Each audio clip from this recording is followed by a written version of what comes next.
Hi hello నమస్తే welcome to Telugu 360 Telangana మొత్తం Jubilee Hills bypoll పైన చూస్తా ఉంది. ఎవరు గెలుస్తారు అనే ఒక ఉత్కంఠ పరిస్థితి అయితే కనబడతా ఉంది. తగ్గ ఫోర్‌గా అయితే ఉన్నట్టు కూడా తెలుస్తుంది. ప్రధానంగా ఇటు 2 జాతీయ పార్టీలు, ఒకటి బీఆర్ఎస్ పార్టీ 3 పార్టీల మధ్య పోటీ ఉన్నట్టు కూడా తెలుస్తా ఉంది. వీటిని ఏ విధంగా ముందుకెళ్తా ఉన్నారు? కాంగ్రెస్ పార్టీ వ్యూహాలేంటో తెలుసుకునే ప్రయత్నం అయితే చేద్దాం. మనతోని కాంగ్రెస్ పార్టీ సీనియర్ నాయకులు మానవతరాయ్ గారు ఉన్నారు. సార్ నమస్తే సార్. నమస్తే. సార్ ఎట్లా ఉంది సార్ జూబ్లీహిల్స్ బై ఎలక్షన్స్ ఏ విధంగా ఉండబోతా ఉన్నాయి? అటు బీఆర్ఎస్ గూడా చాలా ముందుకెళ్తున్న పరిస్థితి కనబడుతుంది. అదే తరహాలో ఇటు బీజేపీ గూడా పోతుంది. కాంగ్రెస్ పార్టీ వ్యూహాలంటే ఏం జెప్తారు? వ్యూహాలేముంది, మా సంక్షేమ పథకాలే కాంగ్రెస్‌ని గెలిపిస్తాయి. ఇంక అనుమానం లేదు. అక్కడ కాంగ్రెస్ అభ్యర్థి నవీన్ యాదవ్ 50,000 ఓట్ల పైచిలుకు ఓట్లతో మెజారిటీతో గెలవబోతాడు. ఏ నమ్మకం సార్? అంత నమ్మకం, అంత నమ్మకం ధీమా? ఏముందంటే నేను ఉత్తగా చెప్పట్లే, గాల్లో లెక్కలు చెప్పట్లే, శాస్త్రీయబద్ధంగా పోదాం. గతంలో అక్కడ నవీన్ యాదవ్ 2 సార్లు పోటీ చేయడం. ఒకసారి ఎంఐఎం తరపున 18,000 ఓట్లొచ్చినాయి. రెండోసారి 2014, 18లో మొత్తానికి 2014 ఆ ప్రాంతంలో 45,000 ఓట్లు రావటం జరిగింది. హ్మ్. తర్వాత కాంగ్రెస్‌కు ఆడ ఓటు బ్యాంక్ ఉంది. 2009లో విష్ణువర్ధన్ రెడ్డి గెలవడం జరిగింది. 2014లో విష్ణువర్ధన్ రెడ్డి మూడో ప్లేస్‌లో ఉన్న 35,000 ఓట్లు వచ్చినాయి. నవీన్ యాదవ్ రెండో ప్లేస్‌లో 45,000 ఓట్లు రావడం జరిగింది. 2018లో అజారుద్దీన్ గారు రెండో స్థానంలో ఉండటం జరిగింది. మాగంటి గోపీనాథ్ గెలవటం జరిగింది. 2023లో మాగంటి గోపీనాథ్ 80,000 ఓట్లు వస్తే అజారుద్దీన్‌కి 64,000 ఓట్లు వచ్చినాయి. హ్మ్. కాబట్టి కాంగ్రెస్ ఓటు బ్యాంకు 60,000 ఉన్నాయి గతంలో. మొన్న 23లో అంటే 2 సంవత్సరాలు 18 నెలల క్రితం. హ్మ్. కాబట్టి ఇప్పుడు కాంగ్రెస్ అధికారంలో ఉన్నది. అధికారంలో ఉంది కాబట్టి ప్రజలు కూడా అధికారంలో ఉన్న పార్టీకే ఓటేస్తారు. ఎందుకంటే అభివృద్ధి జరగాలంటే టీఆర్ఎస్ వల్ల ఏమైంది? హ్మ్. అధికారం లేని పార్టీ వల్ల ఉపయోగం ఏంది అని చెప్పి ప్రజలు కూడా ఆలోచన చేస్తారు. ప్రజలు కూడా తమ స్వార్థపరులుగా ఆలోచన చేస్తారు. ఎందుకంటే బీఆర్ఎస్ కోటం వల్ల వచ్చేది ఏంది మనకి? మన నియోజకవర్గం అభివృద్ధి చెందాలంటే కాంగ్రెస్ అధికారంలో ఉంది. తర్వాత అభ్యర్థి కూడా చూస్తారు. అభ్యర్థి స్థానికుడు. తర్వాత నేనేమన్నా కంటోన్మెంట్ ఎన్నికల ఫలితాలే పునరావృతమై. కంటోన్మెంట్ ఏం జరిగింది? హ్మ్. చనిపోయినటువంటి సానుభూతి కనిపించిందా? మంత్రాలకు చింతకాయలు రాలవు. కన్నీళ్ల సానుభూతికి ఓట్లు పడవు. ఇది గుర్తుపెట్టుకోండి. కానీ కాంగ్రెస్ పార్టీ నుండి ఒక రౌడీ ఫ్యామిలీ బ్యాక్‌గ్రౌండ్ నుండి వచ్చిన వ్యక్తిని తీసుకొచ్చిర్రు. ఆ రౌడీని ఓడించాలి అని మాజీ సీఎం కేసీఆర్ ఒక దిశానిర్దేశం చేసిర్రు. ఒక రౌడీ ఫ్యామిలీ అని చిత్రీకరించే ప్రణాళికలు నడుస్తా ఉన్నాయి. వాటిని ఎలా తిప్పికొడతారు మీరు పార్టీ వాళ్ళు? ఇప్పుడు ఏ కేసీఆర్‌ని మించిన రౌడీ ఉన్నాడా? కేసీఆర్ బీఆర్ఎస్ నాయకులను మించిన గూండాలు ఉన్నారా? నిజమైన గూండాలు, రౌడీలు వాళ్ళు.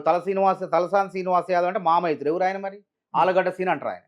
మరి ఆయన మంత్రి చేయలేదు ఇలా పార్టీలో? ఏమంటారు? ఆలుగడ్డ సీన్. ఎందుకట్లా? ఆయన అప్పుడు రౌడీ షీటర్ ఆయన ఒకప్పుడు. హుహు. మొండ మార్కెట్‌లో రౌడీ షీటర్ ఉన్నాడు. ఆయన రౌడీ షీట్ నమోదై ఉంది. హుహు. మరి అట్లాంటి తలసాని శ్రీనివాస్ యాదవ్ తెలుగుదేశంలో మంత్రి కావచ్చు. మళ్ళా తెలుగుదేశంలో గెలిచి టీఆర్ఎస్‌లోకి వచ్చి మంత్రి కావచ్చు. అదే నవీన్ యాదవ్ మీద ఏమున్నాయి నేరాలు? హ్మ్. వాళ్ళ నాన్నగారి మీద ఉన్నాయి కానీ రౌడీలు కాదు, వాళ్ళు హీరోలండి. ఆ ప్రాంతం పోయి తెలిస్తే అడుగుతుంది. హ్మ్. అక్కడ పోయి ఆ స్థానికంగా బస్తీల్లో పోతే పేదవాళ్ళని అడిగితే ఎవరు వీళ్ళంటే హీరోలు మా దేవుళ్ళు అంటారు వాళ్ళు. హ్మ్. శ్రీశైలం యాదవ్‌ని, తర్వాత నవీన్ యాదవ్‌ని. ఆడ ఎప్పుడు కూడా జూబ్లీహిల్స్ నియోజకవర్గంలో అందుబాటులో ఉండే వ్యక్తి. ప్రజలకు అందుబాటులో ఉండే వ్యక్తి. బస్తీ ప్రజలకు అందుబాటులో ఉండే వ్యక్తి. జూబ్లీహిల్స్ రంగంలోనే అందరూ బడాబాబులే కాదు, పేదవాళ్ళు ఉన్నారు. బస్తీలు ఉన్నాయి అక్కడ. సినిమా పరిశ్రమలో పనిచేసేవాళ్ళు ఉన్నారు. వాళ్ళందరినీ ఆదుకునే వాళ్ళు ఎవరంటే నవీన్ యాదవ్. మరి ఇలా సినిమా పరిశ్రమలో చాలామంది కాదంబరి కిరణ్ కానివ్వండి, తర్వాత భానుచంద్ర కానివ్వండి, సుమన్ గారు అయితే ఏకంగా కండవా వేసుకొని భుజం మీద వేసుకొని శ్రీశైలం అన్న కొడుకు గెలవాలని తిరుగుతాడు. హ్మ్. హ్మ్. ఇలా సినిమా వాళ్ళ ప్రతి హృదయంలో నవీన్ యాదవ్ గెలవాలని ఉంది. హ్మ్. వాళ్ళందరూ 10 మందిని ప్రభావితం చేస్తారు. భానుచంద్ర ఒక 1000 మంది, 1,000 మందిని, సింహన్ 1000 మందిని ప్రభావితం చేస్తారు. కాబట్టి ఇవన్నీ కాకుండా నేనేమంటున్నా, ప్రజలు అనేవాళ్ళు అధికార పార్టీకి అనుకూలంగా ఉంటారు. మా సంక్షేమ పథకాలు ఉన్నాయి. ఇంకోటి ఏంటంటే ఇంటింటికి 10కి పైగా సంక్షేమ పథకాలు.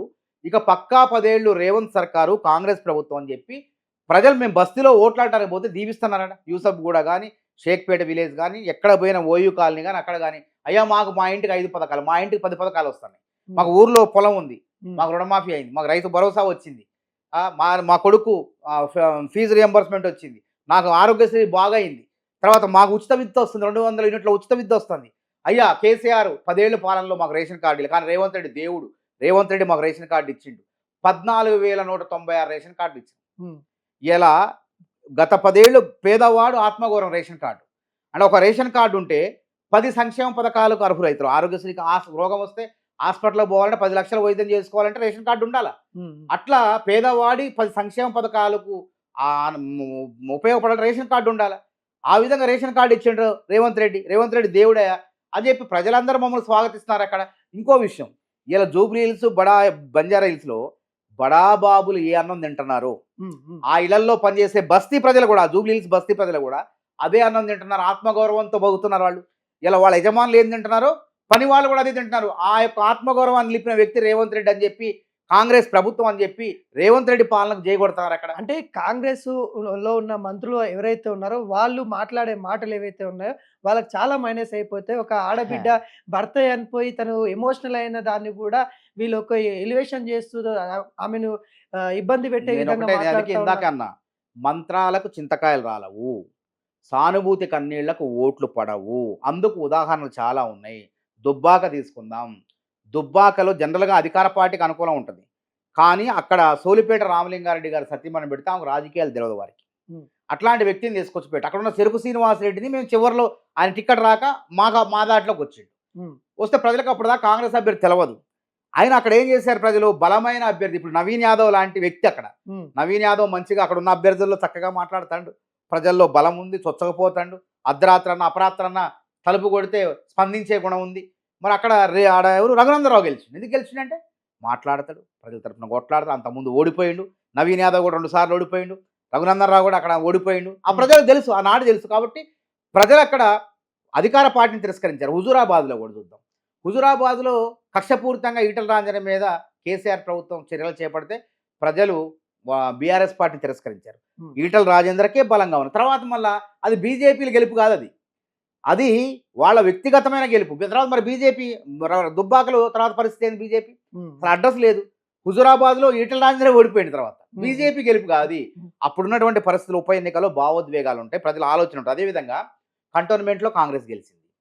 తర్వాత మన నారాయణఖేడ్ ఎన్నిక తీసుకుందాం. పటోళ్ల కృష్ణారెడ్డి అని 4 సార్లు శాసనసభ్యుడు, పబ్లిక్ అకౌంట్స్ కమిటీ చైర్మన్గా ఉంటూ చనిపోయింది ఆయన. 2015లో ఎన్నిక వచ్చింది, మేమంతా పోయినాం.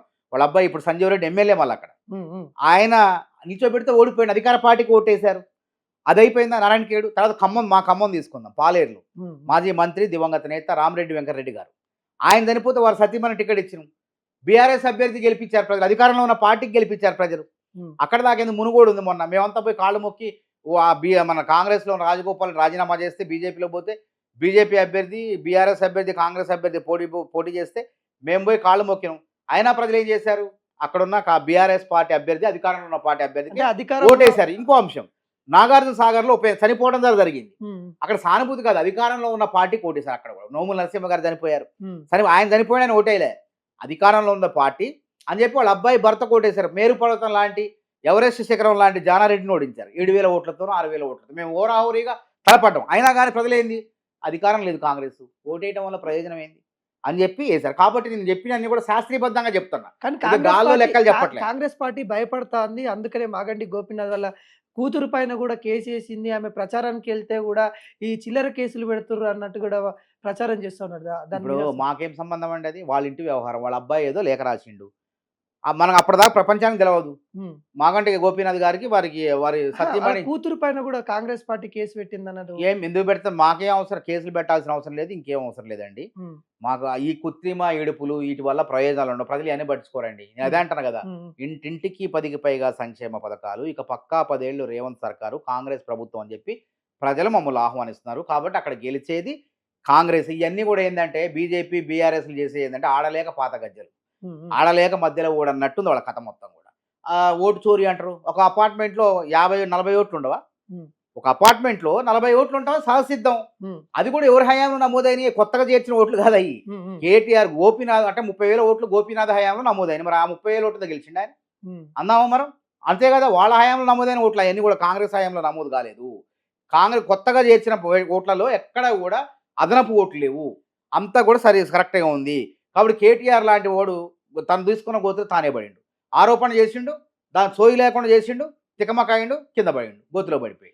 ఇందాక ఒక విషయం ఏదైతే మాగంటి గోపీనాథ్ కొడుకు అంటే తనకి మొదటి మ్యారేజ్ అయింది, రెండో మ్యారేజ్ అయింది అన్న విషయాలు కూడా దీని వెనకాల కాంగ్రెస్ ఉందన్నట్టు కూడా అంటున్నారు. మాకేం సంబంధం, వాళ్ళ ఇంట్లో వ్యవహారం అది. అంటే ఎన్నికల నామినేషన్ అయిపోయిన తెల్లారే వాళ్ళు ఫిర్యాదు వచ్చింది. అవకాశం వచ్చినప్పుడు వాళ్ళ కుటుంబ సభ్యులది, ఉమ్, వాళ్ళకి ఇంట్లో తగాదాలు ఉన్నాయి. ఆ తగాదాలు ఎప్పుడు తీర్చుకోవాలో అబ్బాయి ఇప్పుడు లేఖ రాసిండు ఎన్నికల సమయంలో. ఉమ్, వాళ్ళ పిన్నికి వాళ్ళకి ఏదో ఏదో ఉన్నాయి, అది వాళ్ళ కుటుంబ వ్యవహారం, దాని గురించి ఎక్కువ మాట్లాడటం కూడా వృధా. అంటే ఇప్పుడు కేసీఆర్ కూడా ఈ విషయం తెలుసు అంటారు. ఎందుకంటే పీజేఆర్ తోని కూడా ఇంకో నామినేషన్ ఇప్పించారు కదా. అదే ఏమన్నా అవుతుందేమో, రిటర్నింగ్ అధికారులు రద్దు చేస్తారేమో హ్మ్. అనుమానంతోనే విష్ణువర్ధన్ రెడ్డితో నామినేషన్ వేయించారు. కానీ అధికారులు కూడా చూశారు, అందులో వివాదం ఏం లేదు, హ్మ్. అదేదైనా కోర్టులో తేల్చుకోమని చెప్పారు. హ్మ్.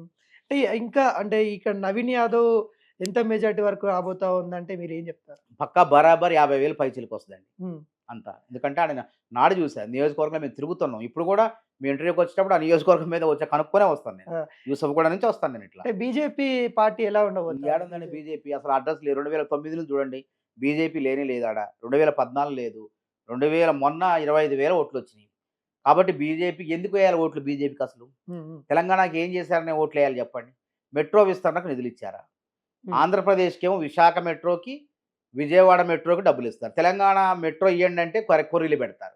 పాత మెట్రో ఎవరైతే మేము కాంగ్రెస్ హయాంలో ఇలా మెట్రో ఉన్నదో తిరుగుతుందో, ప్రయాణికులు ప్రయాణిస్తున్నారో హ్మ్. ఆ మెట్రో ప్రైవేట్ సంస్థకి అప్పగించాలంటే వాళ్ళ వల్ల కావట్లేదు. నష్టాల్లో తీసుకొస్తున్నారు వాళ్ళు. హ్మ్. ప్రభుత్వాన్ని బ్లాక్‌మెయిల్ చేస్తాం. వాళ్ళకి ఇయ్యం మేము, వేరే వాళ్ళకి అప్పచెప్తామంటే ఒప్పుకోలేదు. ఆంధ్రప్రదేశ్‌కి ఇచ్చారు, పూణేకి ఇచ్చారు, కానీ తెలంగాణకి ఇట్లా. మరి అట్లాంటి వాళ్ళకి ఓట్లు వేస్తారా తెలంగాణ ప్రజలు? కిషన్ రెడ్డి హైదరాబాద్ ప్రజలు? కిషన్ చెప్పండి. రెడ్డి ఆయన ఇస్తుండు కదా, హామీలు ఇస్తుండు ఏంది కదా ఆయన కిషన్ మంత్రి, రెడ్డి. ఇంకా పరువు పోతుంది ఆయన. అసలు ఏం చేసిండు? హ్మ్. ఇప్పుడు ఆయన అధికారం వచ్చి దాదాపు 2 సార్లు 3 సార్లు మంత్రి ఉన్నాడు. ఏం ఆ! చేసిండు హైదరాబాద్‌కి? జూబ్లీస్‌కి ఏం చేసిండు చెప్పండి? హ్మ్. హ్మ్. బీఆర్ఎస్ వాళ్ళు కూడా ఏం చేయలేదు. ఒక ప్రభుత్వ కార్యాలయం కూడా జూబ్లీస్‌లో లేదు, ఎక్కడో దూరంగా ఉంది.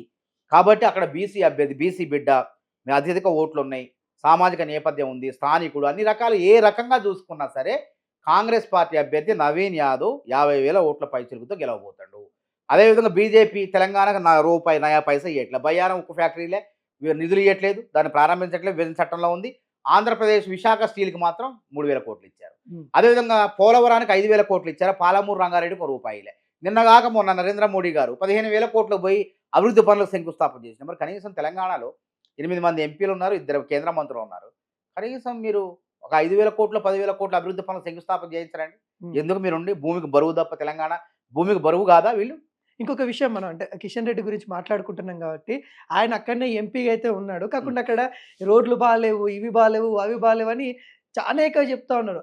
ఆయన సంబంధించిన ఆ సీట్‌లో ఆయన ఎంపీగా ఉండి, అక్కడ హ్మ్. ఏవైతే సమస్యలున్నాయో అదే అంటున్నా. ప్రశ్నిస్తా ఉన్నారు. వీటిని అదే ఎలా ఆయన చూస్తా ఎట్లా అధికారంలో పిచ్చేదే కదా!